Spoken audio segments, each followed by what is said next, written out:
es una de las mayores historias de la humanidad, el mito de la Ruta de la Seda.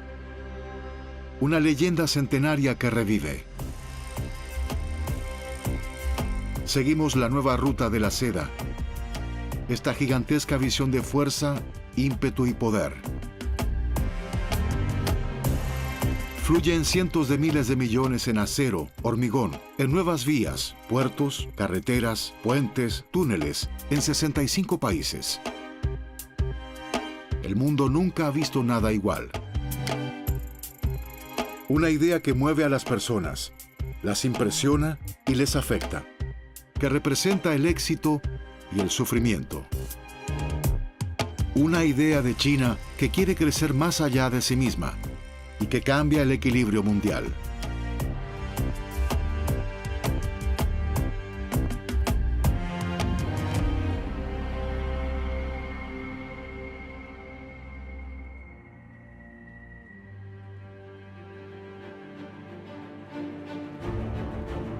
Esto era un pueblo de pescadores hace tan solo 40 años.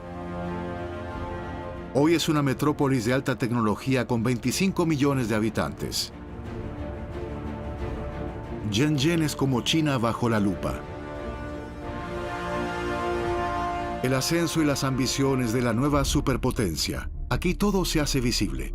Nos asombra esta noche lo embriagada que está China consigo misma. Orgullosa y confiada se extiende a Occidente.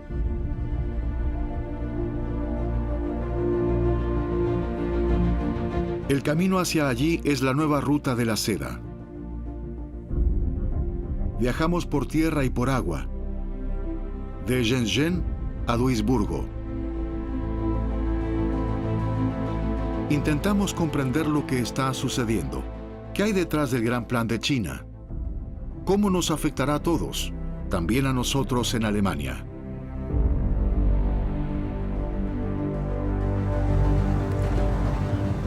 El tren sigue la Ruta de la Seda por una noche. Y entre sueños, el traqueteo de los rieles recuerda el paso de las caravanas de camellos que solían desplazarse por aquí.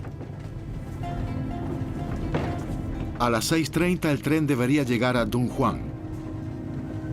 Pero llegamos temprano. Recién son las 6 y ya estamos aquí.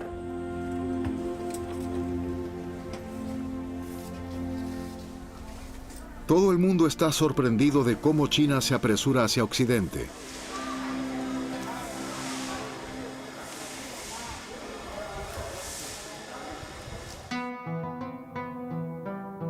Cuando amanece en Dunhuang, surgen las dunas de arena de la noche que se disipa, como si renacieran cada mañana.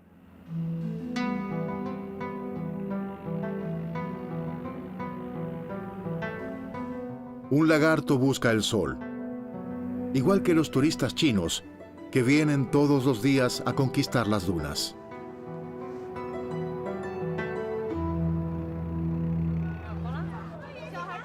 Los camellos toman la afluencia como tal vez siempre tomaron las dificultades de la Ruta de la Seda, pacientes e impasibles. Con los beduinos chinos encima, la caravana se dirige en dirección a las dunas. Para los turistas es como un viaje en el tiempo a un pasado glorioso en el que China alguna vez ya fue una potencia mundial. Cuando a través de miles de kilómetros se comercializaba seda, jade, especias y oro. La antigua Ruta de la Seda unía Oriente y Occidente y era riesgosa. Quienes regresaban a salvo construían grutas como agradecimiento. Uno de los frescos relata cómo comerciantes de Asia Central cayeron en manos de ladrones chinos. Rezan a dioses budistas y se salvan. En esta imagen se encuentra toda la Ruta de la Seda. Las mercancías de los mercaderes procedían de Samarcanda, la forma de pintar de Grecia, el budismo de la India. Fan Jingyi evitó que las grutas se convirtieran en una ruina y aprendió de ellas toda su vida.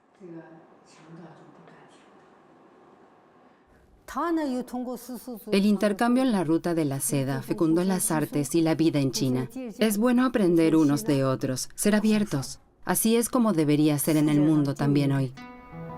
Pero Don Juan no es solo un símbolo del antiguo poder de China. También representa su mayor humillación.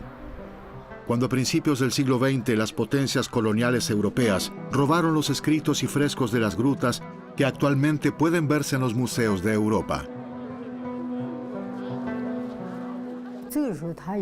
En ese momento se derrumbó el poder de la dinastía Qin. Debido a que el gobierno de China era tan débil, los investigadores europeos ignoraron las órdenes de no tomar los tesoros.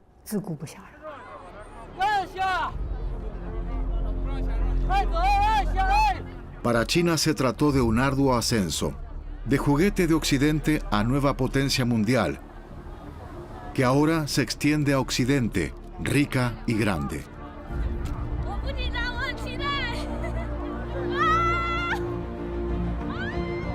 En Don Juan se encuentran los fundamentos ideológicos de la nueva ruta de la seda de China.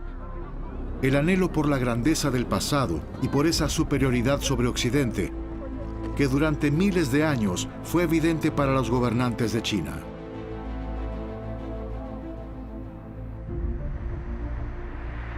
Continuamos siempre a lo largo de este megaproyecto, con el que China quiere abarcar la mitad del mundo.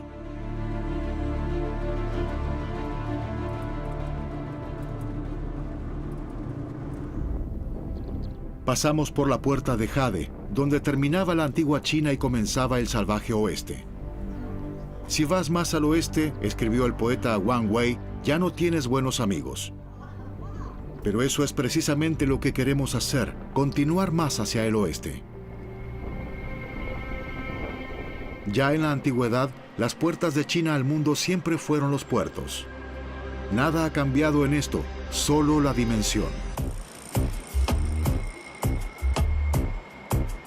En Shenzhen subimos a bordo. Aquí comienza nuestro viaje por la ruta de la seda marítima. Este puerto es un gigante entre muchos. De los 10 puertos más grandes del mundo, 7 se encuentran en China. Solo en Shenzhen se mueven cada año 25 millones de contenedores. Mercancías para el mundo. Sin embargo, a veces China se exporta a sí misma. Experimentamos esto en Camboya, nuestra primera parada. Sihanoukville.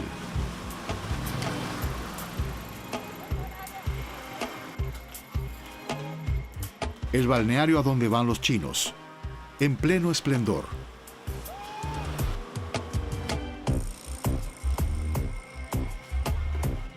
Donde ahora, entre tanto, se sienten como en casa.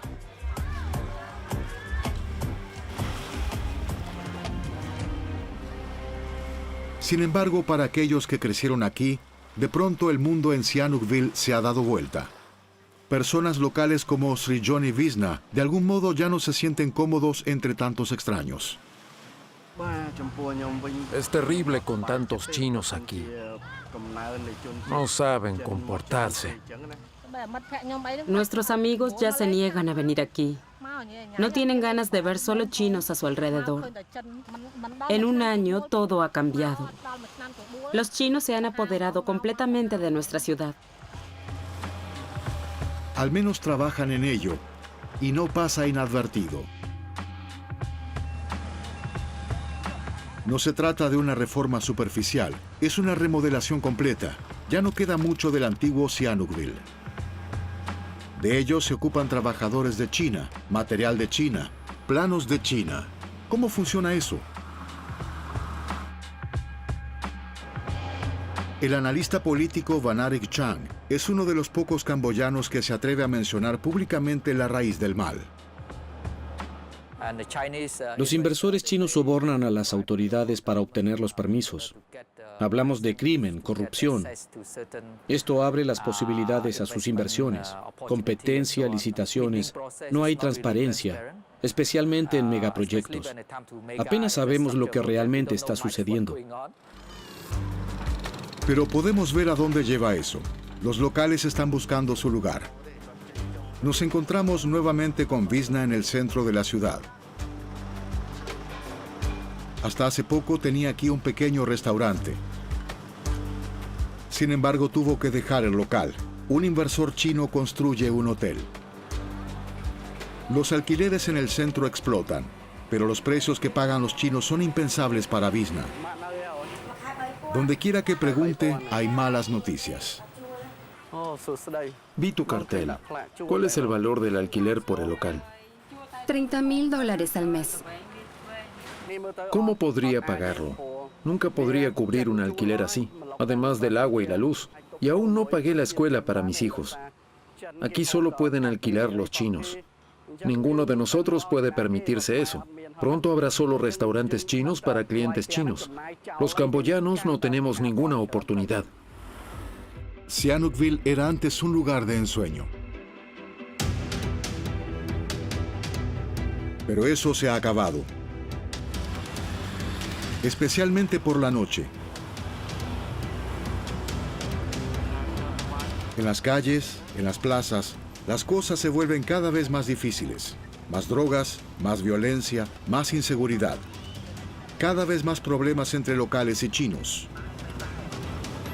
Esto no es algo que a las autoridades les guste admitir, pero se adaptan a ello. La policía hace rondas, controla con más frecuencia que antes. Y al menos frente a nuestra cámara no se hace diferencia entre camboyanos y chinos. ¿Pero es siempre así? Se dice que con dinero suficiente pueden eliminarse rápidamente las molestias.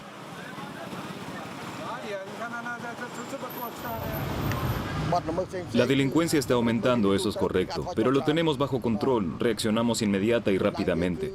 Puede verse que los camboyanos y los chinos desconfían entre sí, pero no es nada serio, a veces una pelea y algunos chinos conducen sus autos ebrios. En Sihanoukville se bebe mucho y se juega mucho. El juego está prohibido para los camboyanos, también para los chinos, pero solo en China. De pronto aparecieron casi 80 casinos. Hay sumas millonarias en circulación que pasan por delante de los lugareños. Eso tiene su efecto. En Sihanoukville, la antipatía hacia China es muy pronunciada y se extiende rápidamente. La razón es clara. Estos nuevos chinos, y esto no es solo en Camboya, no tienen ningún interés en la cultura local. Esto se diferencia de los chinos de épocas anteriores. Hasta los siglos XVIII y XIX, aún querían aprender idiomas, comprender otras culturas e integrarse. Pero Sihanoukville está en un camino diferente. La ciudad se convierte en el telón de fondo. Sus habitantes se convierten en extras de una película cuyo guión y actores principales son chinos. Extraños que se toman aquí libertades que a menudo se les niegan en su hogar. Chinos que aquí se desahogan.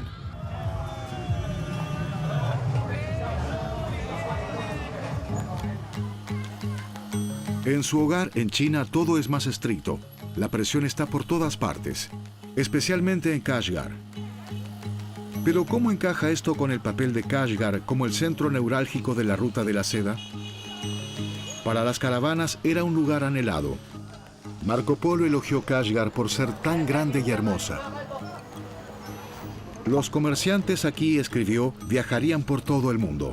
Con las caravanas se desplazaban hacia el sur a través de la cordillera del Karakorum o a través de las montañas de Tian Shan hacia Asia Central. Kashgar siempre ha sido especial. Todavía lo sigue siendo hoy. Pertenece a China. Pero la mayoría aquí son uigures, una minoría musulmana que desconfía profundamente de Pekín.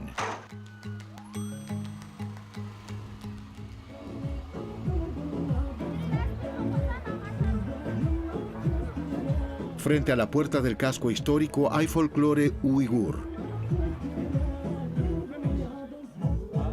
A los turistas chinos les gusta eso. Después del baile le hacemos una simple pregunta a un anciano uigur. ¿Le gusta Kashgar? La vida es buena, comienza el hombre, pero no sigue más allá. De pronto, un hombre se pone delante de nuestra cámara y nos impide continuar. Intimidado y asustado, el anciano se va. Kashgar, la ciudad del comercio cosmopolita, se ha convertido en una ciudad totalmente controlada.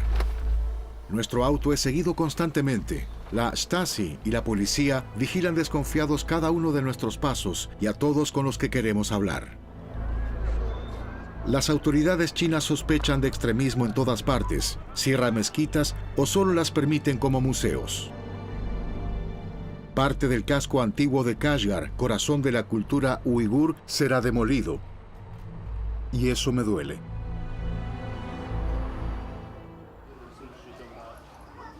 Hace 2 años estuvimos aquí. Entonces también había mucha vigilancia, pero nos permitieron filmar en el casco antiguo. Hoy el acceso está prohibido. En aquel momento vimos cómo los uigures cuidaban y mantenían sus casas de barro. Y también conocimos al alfarero de Kashgar en su casa de 400 años. Capa por capa se ha depositado aquí el conocimiento sobre esta arcilla tan especial, sobre la forma y la cocción, y él lo protegió. Comencé este oficio cuando tenía 8 años. He pasado 50 años de mi vida aquí en este taller, con este trabajo. Soy la 6ª generación que lo lleva a cabo. El alfarero se amargó cuando hablaba de cómo China, en nombre del progreso, quería demoler las antiguas casas de los uigures. Hay rumores de que quieren transformar el vecindario. En cuanto a mi casa, me dijeron que debería tener un edificio moderno. Les dije que eso no podía ser. Ya no podría llevar a cabo mi oficio en una casa moderna. No sabemos qué pasó con su antigua casa ni cómo está hoy. No pudimos visitarlo a él ni a su familia. No pudimos ver qué sucedió con sus nietos, de quienes esperaba que alguna vez lo siguieran. Estamos preocupados por él. Por todas partes se derriba lo viejo, lo uigur, porque se interpone en el camino de lo nuevo, de lo chino. Según estimaciones de las organizaciones de derechos humanos, cerca de 1 millón de uigures están detenidos en lo que denominan campos de reeducación. Quienes se acercan demasiado a estos campos deben detenerse y dar la vuelta. China se extiende al extranjero, pero al mismo tiempo teme la influencia del extranjero y de otros. Quiere el libre intercambio de bienes y capitales, pero no de personas e ideas. Kashgar es un mal presagio para los planes de China a lo largo de la ruta de la seda.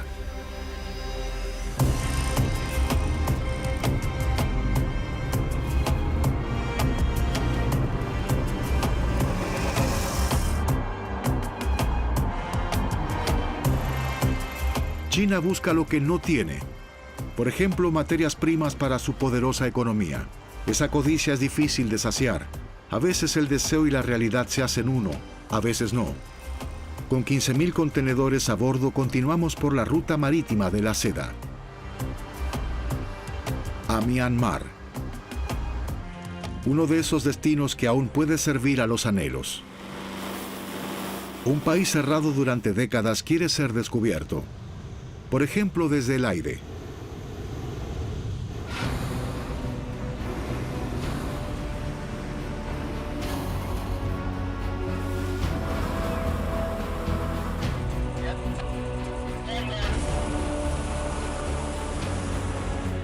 La historia que se nos revela allí abajo habla de grandes culturas, de imperios desaparecidos.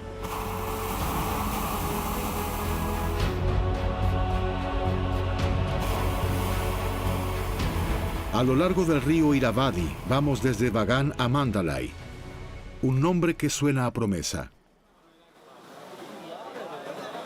Pero la vida aquí puede ser dura. Kuchu-u quiere vender esta piedra por el equivalente a 50.000 euros. Jade en estado crudo, un verdadero tesoro. Ningún otro país en el mundo tiene tanto jade como Myanmar. Al norte a menudo se extrae en condiciones miserables, algo que no les interesa a los compradores aquí. Solo cuenta su calidad.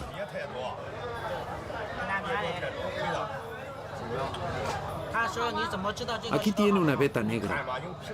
Y el color no es lo suficientemente verde. No, eso no me gusta. Negocian duro. Sus ofertas siempre son bien bajas. Si quiero 100.000, entonces ofrecen a lo sumo 20.000. Y no suben más de 30.000. Nunca pierden. Ellos siempre ganan. Así es. Nosotros perdemos, ellos ganan. Ellos son los chinos. Todo el mercado de jade de Mandalay está en sus manos. Desde la materia prima hasta la joyería acabada. En China existe desde hace milenios un culto alrededor de esta piedra de los dioses. Hu Chu-u es un intermediario. No nos revela quién lo envía y qué parte recibe. Un nuevo intento. Tal vez hoy las negociaciones vayan mejor. Pero sencillamente, hoy parece no ser su día. Los chinos también compran aquí principalmente a pedido.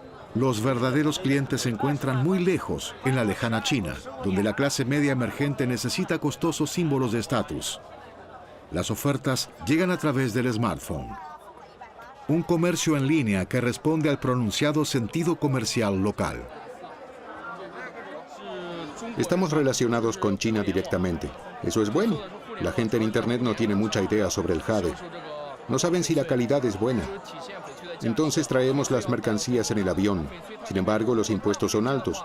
Y eso se reduce de tu beneficio. Si nosotros mismos usamos cadenas o anillos al entrar, entonces no pagamos impuestos. Hu Chu-u finalmente se desprende de un brazalete. Sin embargo, con una extraña sensación. Por supuesto que es triste. Aquí vendemos los tesoros de nuestro país. Pero de otra manera no funciona. Ellos son muy poderosos y nosotros somos débiles. Necesitamos dinero y los chinos tienen dinero. En China, el jade es un símbolo de la suerte. Y de alguna manera nos sobrecoge la sensación de que con su venta, la suerte cambiará de lado.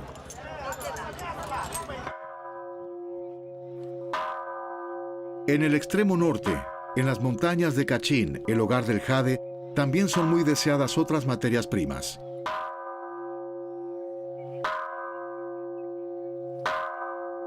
La codicia del poderoso vecino, el hambre de recursos de China, ha desplazado pueblos, ha cambiado vidas. También la de Do Jo. La extraña poción mágica que prepara ayuda supuestamente contra resfriados, cólicos menstruales e impotencia, pero no contra todo. No hay ninguna hierba contra la mayor preocupación de Do Jo.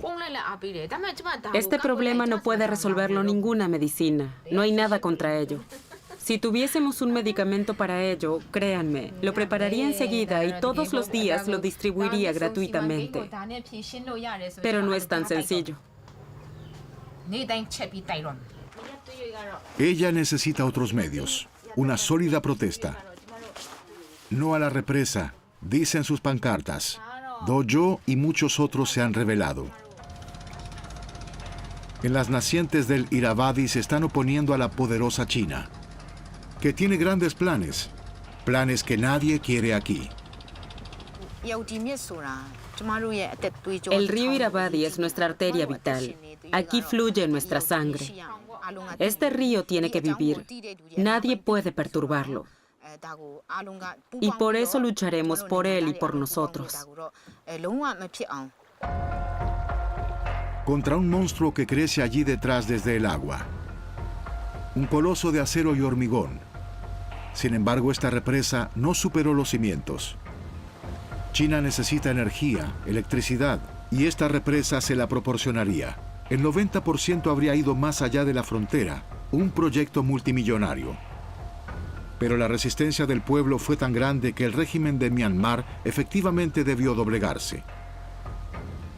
Se impuso la suspensión temporal de la construcción, una gran molestia para Pekín.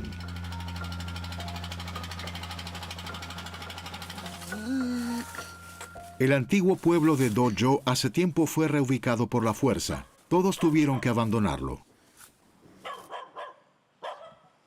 Si se mira aquí a la derecha, no puede no sentirse dolor, y tampoco preocupación, ya que Do Jo sabe, el oponente es resistente. Aquí vivíamos, desde tiempos inmemoriales, en paz y tranquilidad. Entonces nos ahuyentaron. Y todavía no podemos regresar porque nadie sabe qué sucederá. Tengo miedo de que nunca podamos regresar. Porque los chinos no se dan por vencidos. Todavía quieren su presa y un día todo esto estará bajo el agua. Ya nada será igual. Entonces, ¿tiene China siempre la sartén por el mango? ¿Por qué China es rica y sus socios pobres? El Reino Medio es ahora también el reino de los medios. China hace política con dinero. Sri Lanka lo siente.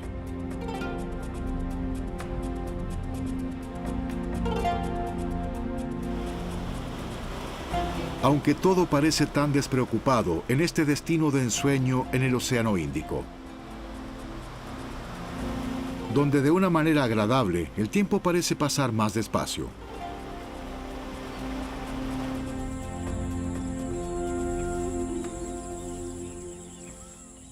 Allí abajo, Chaminda Pushpa Kumare se abre camino, a través de su plantación y a través de su vida. Cultiva sandías como siempre lo ha hecho, solo que ya no en el mismo lugar.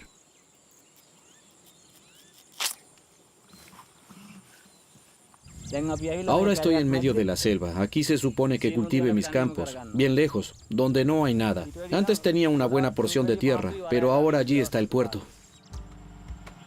Todo ha cambiado para Kumare, así como para muchos otros en Hambantota. La expansión del puerto de aguas profundas se tragó sus campos. Hubo expropiación. La resistencia fue inútil y las cálidas palabras que hubo, Kumare tampoco las habría necesitado. Nunca nos dijeron la verdad. Tomaron nuestra tierra y prometieron que obtendríamos empleos en el puerto. Pero los chinos no tienen trabajo para nosotros, los campesinos. Solo tienen trabajo para su propia gente. Ahora ellos controlan todo aquí. De hecho, durante 99 años, los chinos tienen todos los derechos de explotación del puerto de Hambantota. En cambio, al quebrado Sri Lanka se le emitió un préstamo, $1.100 millones. Un acuerdo lo suficientemente dudoso como para alimentar rumores. ¿Está planeando Pekín incluso una base militar? La ubicación en el Océano Índico es después de todo perfecta.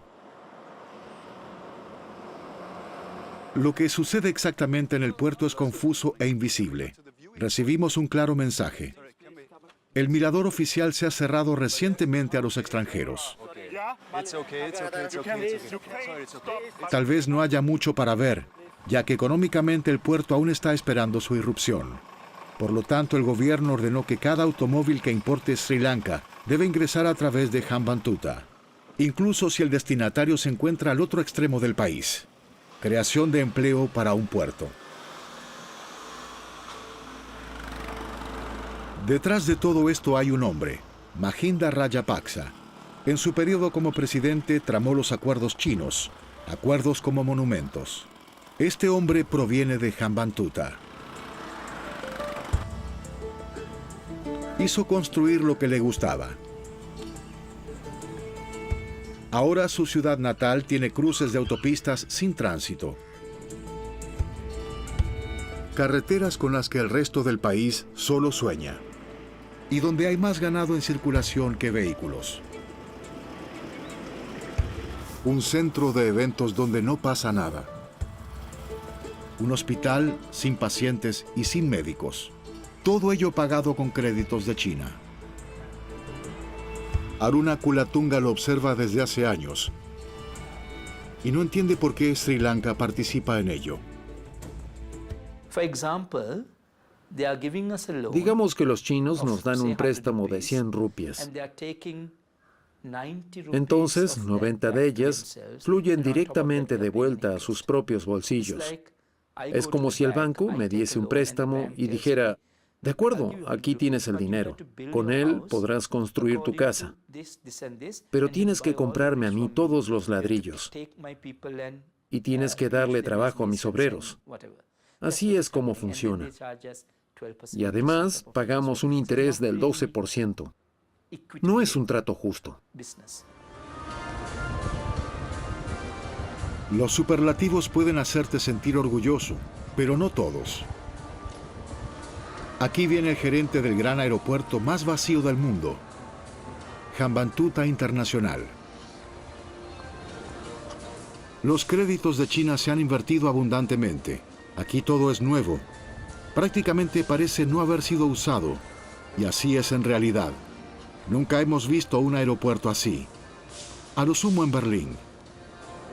No hay cola en el check-in. No hay caos en la cinta del equipaje. No hay multitudes en ninguna parte. El viaje aquí puede ser muy relajado, si se pudiese viajar.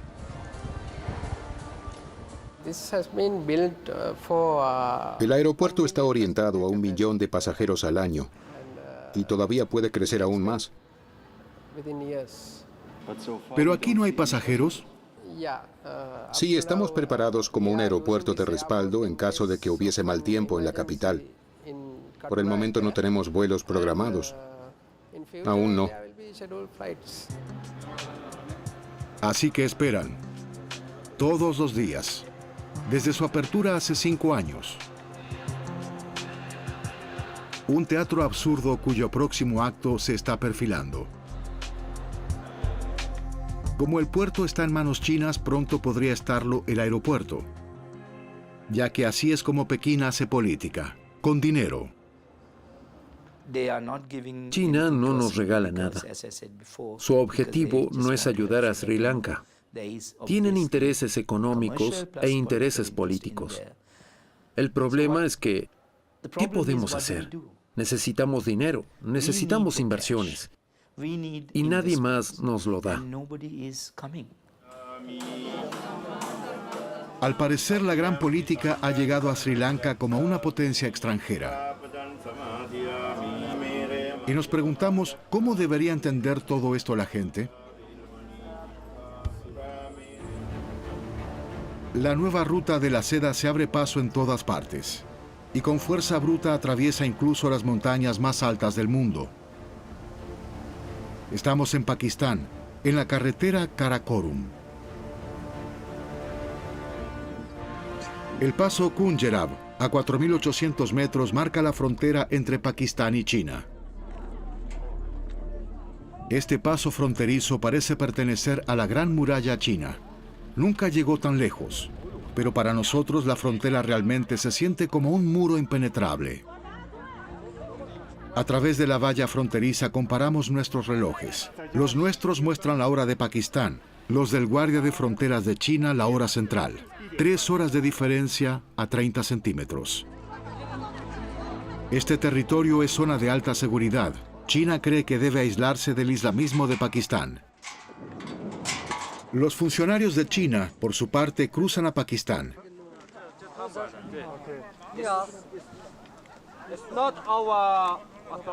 No es nuestro territorio, dice el alto funcionario de aduana. Pero en realidad eso no es cierto. Los personajes chinos no quieren ser retratados en las fotos del recuerdo del lado pakistaní. Es como si estuviesen en China. Ellos prefieren no ser entrevistados. ¿Y dónde están las mercancías que se comercian en la ruta de la seda? Recién a la tarde llegan los camiones chinos desde Pakistán, en su camino de regreso a China. No traemos ninguna mercancía. Ellos no tienen nada. Normalmente regresamos con el camión vacío. De camino a Pakistán, el contenedor de Lee Song estaba lleno de ropa y aparatos electrónicos. Ahora regresa vacío debido al gran riesgo. Hay lugares que son peligrosos. En el camino hay curvas cerradas donde el contenedor prácticamente toca las rocas. Eso es peligroso. Siempre hay desprendimientos de rocas. Se observa en él y en su camión lo que la autopista de Karakorum exige de ellos.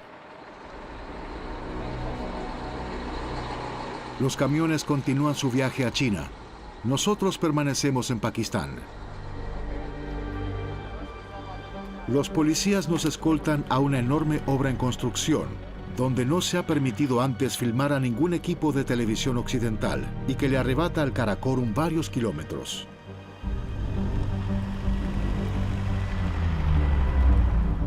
Es un largo viaje a través de un dramático y peligroso mundo de montañas.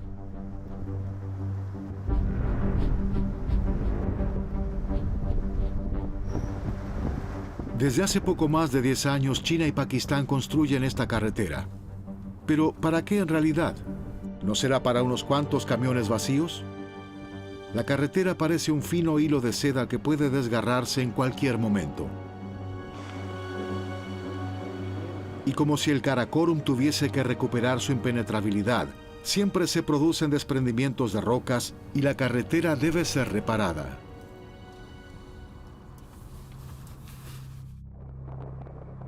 A principios de enero de 2010 se desató el desastre sobre Atabad. Un dramático desprendimiento de tierra sepultó un pueblo y a 20 personas. El río Unsa se convirtió en un enorme lago. ¿Y la carretera de Karakorum?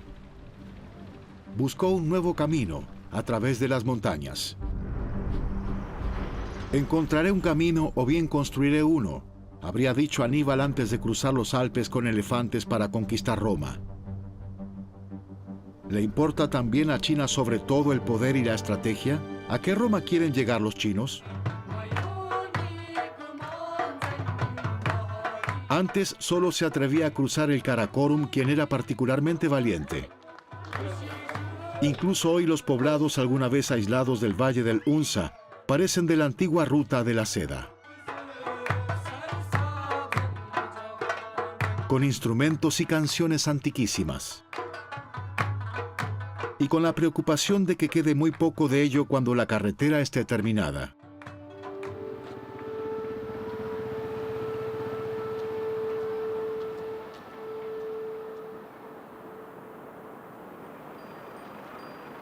El escaso comercio que vemos, así como los pueblos, recuerda más bien a los tiempos de las caravanas.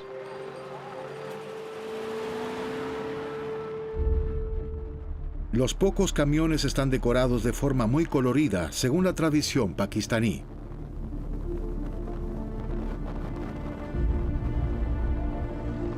El precio de esta carretera es muy alto. Pakistán está extremadamente endeudada con las empresas constructoras y los bancos chinos.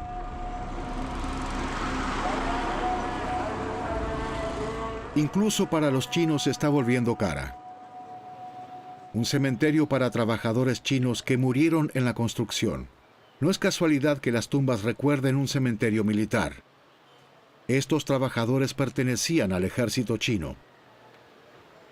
¿Se trata realmente de una conquista? Después de 600 kilómetros llegamos a la obra en construcción, donde siguen arrancándole más kilómetros al Karakorum.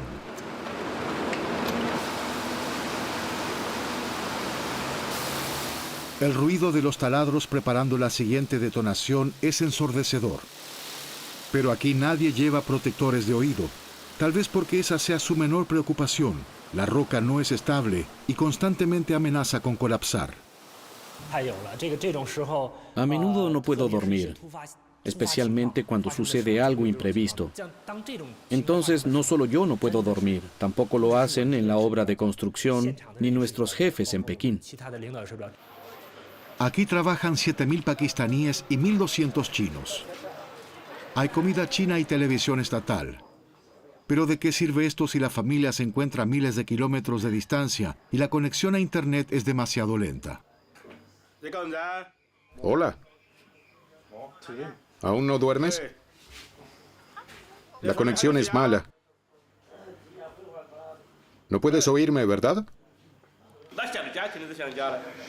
Por supuesto que echo de menos mi hogar, pero no tenemos otra opción. Recién podré regresar a casa cuando termine aquí.